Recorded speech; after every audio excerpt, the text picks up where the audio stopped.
Do you feel tired before the day ever starts? Not because of the work specifically, but because your brain is already full. That mental, invisible load might be the heaviest part of homemaking, and I'm here to tell you that there is something that you can do about it.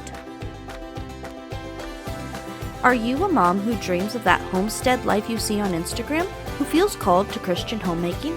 You feel like you'd need an extra 12 hours in your day, along with another set of hands, just to make your home work the way you know it could. Welcome to Simply Living Homestead. I'm Amanda Carlin, wife, mama, homemaker, and milkmaid. I've learned the secret to simplifying my time and homestead so my homemaking supports my family instead of exhausting me, and it makes room for the moments that truly matter. If you're ready to get time back in your day, manage your home with confidence, grow in your homesteading skills, and train your children in the way they should go, grab your pitchfork and planner, friend. Let's get to work. If you're a homemaking mama who longs for a simpler, more peaceful home and dreams about homesteading, but sometimes feels overwhelmed or alone, I want to invite you to my free community. It's a calm, off-social media space where women gather for encouragement, accountability, and real support.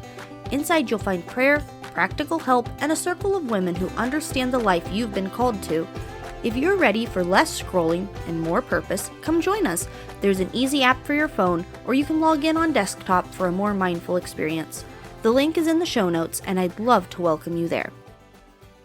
Welcome back to the Homestead. Today we are talking about something that many homesteading, homemaking mothers feel, but unless you have been taught the language for it, you don't have the language for it, and that's mental load.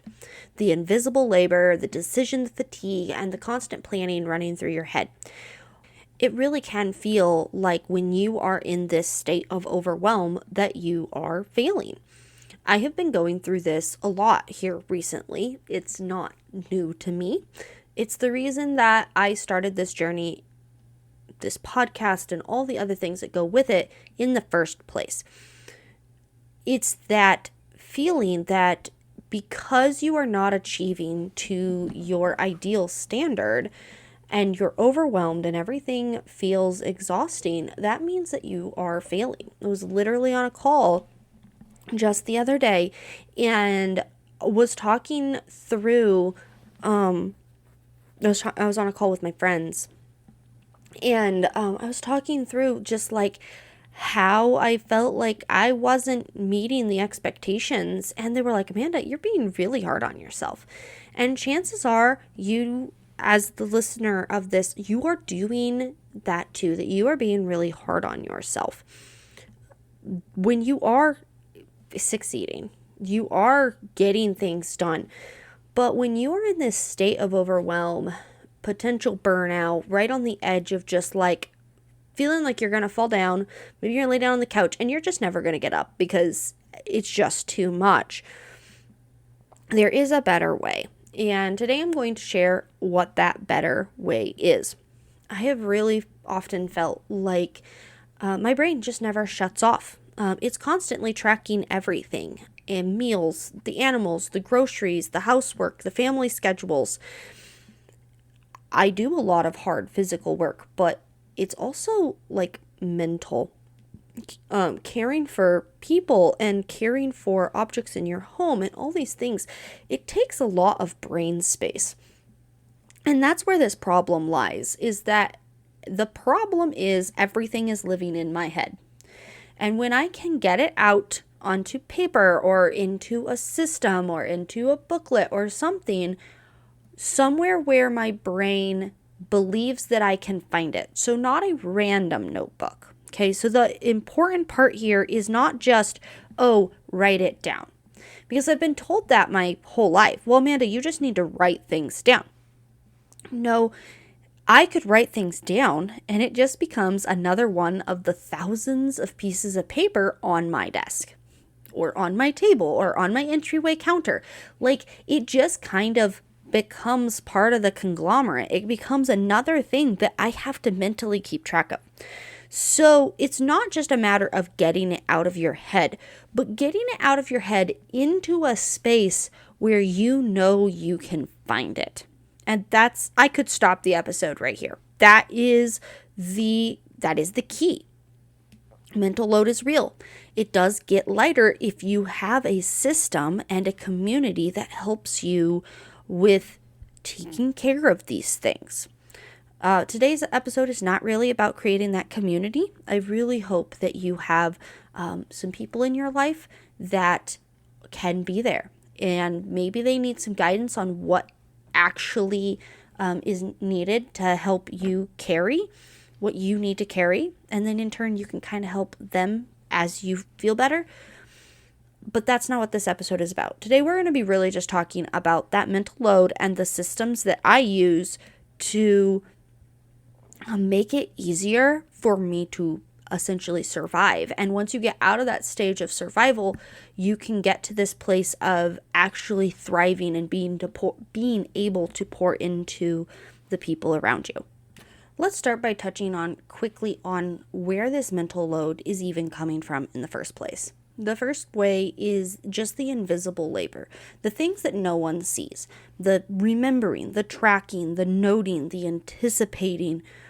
As the homemaker, and especially if you are trying to incorporate good traditional healthy lifestyles that's not normal in the grand scheme of the lives around you, you are quite literally the operations manager of your family. And much of this work goes unnoted. If you think about a business, a lot of times if you are the person on the floor working, the production line or, something, it's often very difficult for you to understand what the HR person is even doing. Like, they look like someone that's just sitting there, like, doing nothing all day or making your life kind of miserable, enacting policies that you don't feel are fair.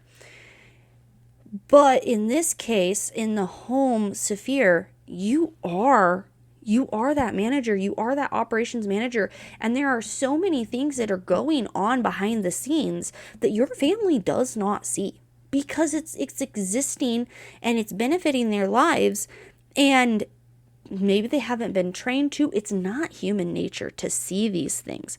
What are the things that's going on around you that you are observing that other people are doing for you, right? And so in that same case, it's really something where you are doing quite a bit of holding things into your head that really, like, if it was out where people could see it, one, your family might be more aware of it, and you can train your family to be more aware of this. And then also, you don't have to hold it in your head. This is where that mental load comes from, is because you are trying to keep track of all of these things in your head rather than having a system that takes care of that for you. So remembering, tracking, noticing, anticipating, all of these things can be taken care of with a simple system. I use a command system. I use a command center. And by doing this and getting these things in a visual location, my family can see what's coming up. They can see the calendar and the notes that are written on the calendar, what events are coming up. We can see, we can run a tracking if something is needing to be taken quick every day. This has happened. This is where chore charts come in, right? Like, it's a form of tracking, but you have to find the right one that's going to work for your family. And then your job, until everyone gets into it, is to point back to that. But at the end of the day, you need to be able to use it. Like, it needs to help you, even if your family doesn't see it, which if you do it right, they will see it. But even if they don't, or it takes a long time for that to start becoming habitual in your family, you need to be able to just go, well, I don't know, but I do know a location that does know, right? Like, when is that event happening? I don't know, but I do know where to find that, right? And by getting to this place where you're okay with going, I don't know, but I'm going to check, right? That's where your Google Calendar comes into play. That's where Like when I was a teenager, I said, I don't know how I figured this out, but it was something I had even since a teenager. Like I had my Google Calendar, and if it wasn't in my calendar, it wasn't happening. I don't care how important it was. And I literally said that to every person who asked me if something was happening. It's like, well, let me check my calendar. And they laughed at me because I was like 15 or 16 years old. And they were like, what in the world, Amanda? And I'm like, no, but seriously, if it's not in that calendar, when I make a plan, it goes straight in that calendar. And then when I am ready to, when that event is going to come up, I'm reminded of it, right? And so then I don't double book myself and I don't plan these things because it went into that. The same thing works for that command center, where when something happens, when you are making a note for a project that you're doing or something, where you're keeping track of all these things, when it goes into that location where everything just always goes to that one location, you know where to go find it. And suddenly you don't have to carry that load of remembering. And this invisible labor starts becoming a little bit more visible, both to yourself and to the people around you, because they can also see what's happening next. Okay, another place that mental load comes from is decision fatigue. Constant small decisions. What's for dinner? When do the animals get fed? Did the animals get fed? How much did you feed them? What needs to be cleaned next? Everything requires a decision. It makes your brain burn out really fast. So to counteract decision fatigue, routines, things where you don't have to make a decision. You've made a decision once and then you don't have to make that decision again. So batch planning and routines are going to help immensely in decision fatigue. Things like you then don't have to start making decisions on what happens next, right? It's one less decision that you have to make because you know that I cook supper, and while supper is getting finished, I wash the dishes, and then I put the food on the table, and I call the family to the table, and when we are done, everybody picks their dishes up, and they take them to the dishwasher, and, the dishwasher, and this person washes the table off, and this person sweeps the floor, and this person washes the pots that didn't get washed, and then and when you have those routines, like that's your supper routine, right? When you have routines set up like that, you don't have to decide. You don't have to decide, well, am I going to wash dishes tonight? Because you decided that. We're washing dishes tonight. And we're washing the dishes after this activity every single night, right? If it's something where you're relying on a child to get something done, putting visual reminders of like how much the animals are supposed to be fed. Do you need to put a piece of tape on the inside of the bucket so they know they have to fill the feed up to that bucket and then go feed the animals? Whatever you've got to do to like help make it visual, but make that decision be repeatable. So any decision that can be repeatable is going to take that mental load off of you. This is why people speak so highly of meal planning, because you sit down and you make a plan for what you're going to eat for the rest of the week one time. You're not having to decide what you're going to have for supper every single night. You get to decide that at the beginning of the week, and then you just get to enact it. So now you don't have decision fatigue because you just do it.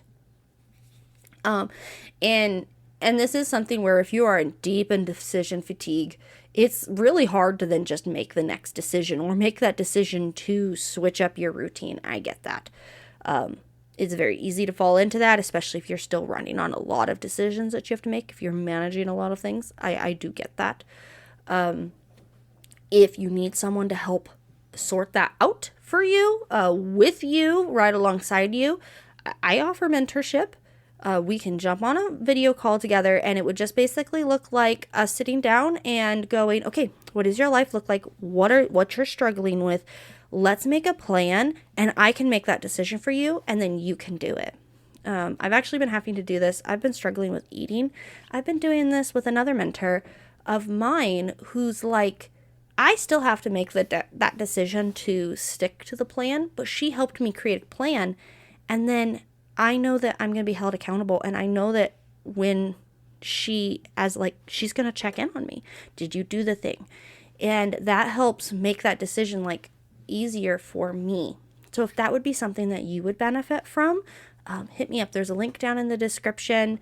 You can even schedule a free one down there, and we can kind of talk through it even without paying any money. But if that would be something that you would find beneficial, that is a service that is available to you. All right. Third point is planning versus doing. Maybe you are spending so much time thinking about what needs to be done that the brain gets stuck in planning mode, and then you just you don't actually have the capacity to do, right? So systems allow things to run without that constant thinking. And that's kind of what I was talking about with the decision fatigue, is that when you have external systems that are kind of telling you what to do, now you have to have the self-control to say, I'm going to do this, right? They can't force you to do things, but they can be there to support you. I like to think about it in the terms of, there's the Bible story of Moses and Aaron, and there was another guy, and I cannot remember his name for the life of me. Is it Joshua that came up beside him? But they were in a battle. I should have looked this up before sitting down to record this, but they were in a battle. The Israelites were in a battle. And whenever Moses held his arms up, the Israelites prevailed. They were winning. And when Moses let his arms down, the enemy started prevailing. And you go ahead and hold your arms up for a while. That, you get really tired really fast. And so Aaron and Moses' friends, they came alongside Moses and they helped hold his hands up. And I think about systems in that way. They help me hold my arms up and keep myself on track. They can't force me to do that. Moses' friends couldn't force him to keep his arms up. If Moses wanted to put his arms down, Moses could have put his arms down. But they were there to support it and keep it going. So you do have to have the self-control to go, okay, this is what we're going to do. But then setting those systems up in place helps you be able to keep making those steps forward. So what's our action item for today? I like to always give an action that you can do here at the end of the episode. And today, I first want you to acknowledge the weight that you're carrying. You're carrying a lot. And homemaking, homesteading, the caring for our families, being a mother, a wife, all these things, they are honorable callings. This work matters, even when the world and your family and those around you don't see it. So first, I want you to acknowledge and honor the fact that you are doing an honorable calling that you are called to do. And then grab a notebook and write down everything currently living in your head. Not just the tasks, but the things that you're tracking, the remembering to thaw out meat, the noticing the barn needs bedding, planning groceries, keeping track of schedules, thinking about what needs to be cleaned, and just get it out there. That's the first step. If you want a second step, if you're like, okay, I did that, now what? The next thing is to see if there are visual places or consistent places at the very least. Like, you can be inside that notebook, but make sure that notebook then has a home, and that's the notebook you go and write everything in. Find a place for each of these items that you wrote down. Where do they live? Where are they going to live, so that you can see and remember that they're a thing without them taking up that valuable real estate in your mind, right? Are they going to live in a routine? Are they going to live on the command center? Where are they going to live, right? Are you going to fill your walls with sticky notes? I wouldn't recommend it, but are you going to do that? Where are they going to live, right? The third thing you can do is you can come into our private community and share some of those things that's been living in your head lately. When we say it out loud, we realize that we're not the only ones carrying these things. And we can, as we share, we can help validate each other and just offer encouragement to one another. I would love to have you over into the community. So the mental load of homemaking is real. The invisible labor, the constant decisions, the planning fatigue, those can overwhelm anyone, and they do. When we start building systems and community, the load gets lighter. You don't have to carry this alone. Hopefully some of these things have helped you today. Remember the homemaking, homesteading community. It's off Facebook. It's super cool. I don't enjoy having Facebook, and I feel like it's a time suck, so you can come over to here. You don't have to spend a lot of time, but you can pop in and get encouragement, offer encouragement. And also remember that we have mentorship available. The link is down in the description below. It's pretty easy to find. So until next time, friend, I hope you have a wonderful week.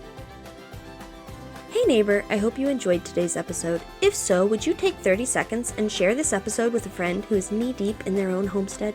Also, please leave me a rating or a review on Apple Podcasts. It thrills me to know that this podcast is helping you. Keep watching those sunsets, friend.